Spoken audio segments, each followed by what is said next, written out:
Welcome back to Athena Women's Clinic YouTube channel. This is part 5 of the PRP series. We're having a conversation with Dr. Jeannie, our scientist, who is a PhD in medical and health sciences. Now, we have discussed about PRP itself in video 1. In video 2, we talked about the quality. In video 3, we talked about its uses. In video 4, we talked about its regeneration process after childbirth. Today, we're going to talk about the other end of the spectrum of a woman's life, which is menopause or perimenopause.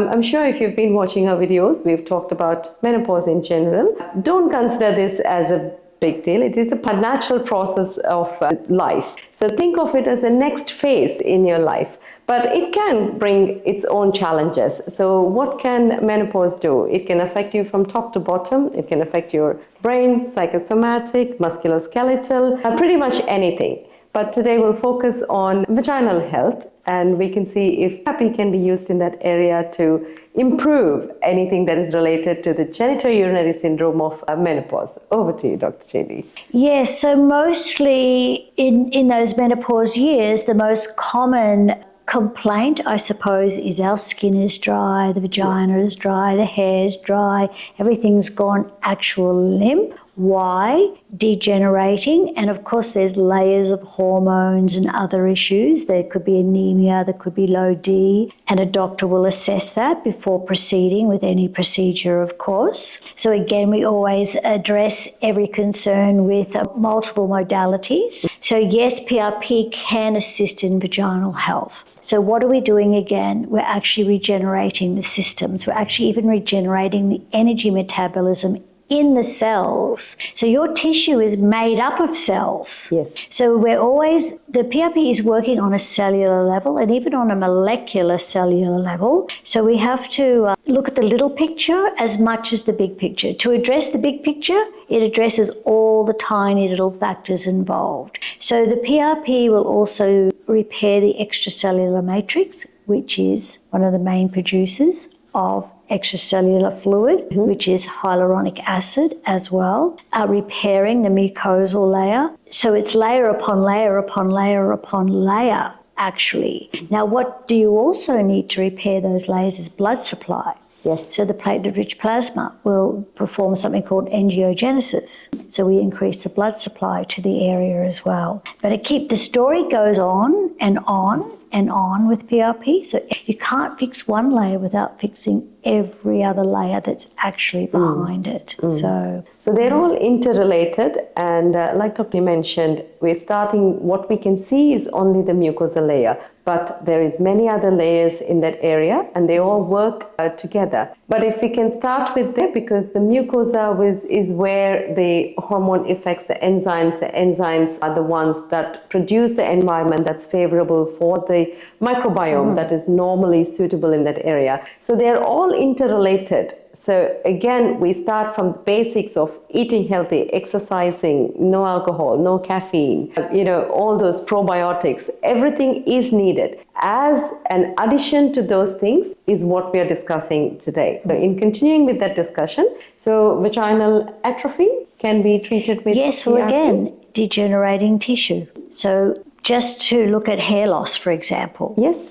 Atrophy of the scalp. Yep. So what happens? Miniaturization of the hair follicle. It's suffocating in there. So we have just vaginal atrophy. How do we regenerate? So we're regenerating all of the layers, but we're also producing more fluid, to moisturize that layer as well. But we're stimulating every layer behind that superficial layer, the epithelial, the mucosal layer, to soften it off. And we're actually increasing the fat behind there as well to make for a more spongy feel. The mucosal layer can't produce if all of the layers behind it can't produce either. It's very reliant on the adipose tissue, very reliant on the fibroblasts in there, very reliant on the fascia. So every system behind there relies on on the one previous. So, and that's why your doctor will inject in multiple areas. They're not just targeting one area at that injection point.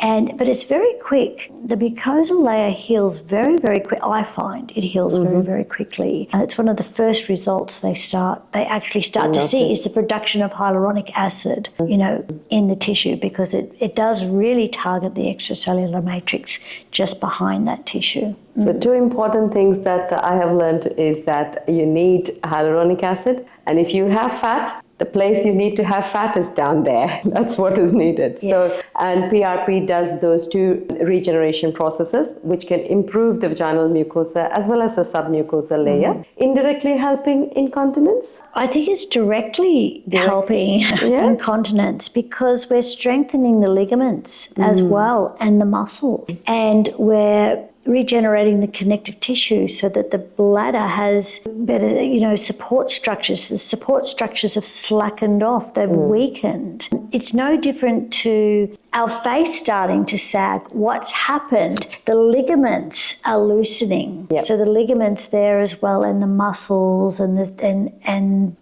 the adipose tissue, that's the fascia that's surrounding it. So if we regenerate all of those tissues, we have a better casing for the bladder, unless the bladder's been very damaged. Yeah. So you have to remember, this is not a treatment for severe prolapse. We're talking about prevention and mild cases or moderate. So essentially what this can do is, it's in surgery, there's either your own fascia or a mesh that has been introduced in the past. But obviously, with all the litigations that has happened, we're looking at better options for women to have it. So the PRP injection will do pretty similar process of regenerating the collagen around the bladder area to give the strength so you can have a better outcomes in managing your incontinence symptoms. Thank you for watching this series of videos with Dr. Jeannie. I hope you learned a lot, and hopefully there are lots of takeaway messages. So please do watch all 5 videos to get information. Is there a particular closing statement that you want our viewers to take away today, Dr. Jeannie? Well, first and foremost, attend an experienced women's health clinic. Yeah. And understanding that this is a journey, and your doctor will partner with you and monitor your progress. It's not a quick fix. And then the magic number is 10 billion. Thank you for watching.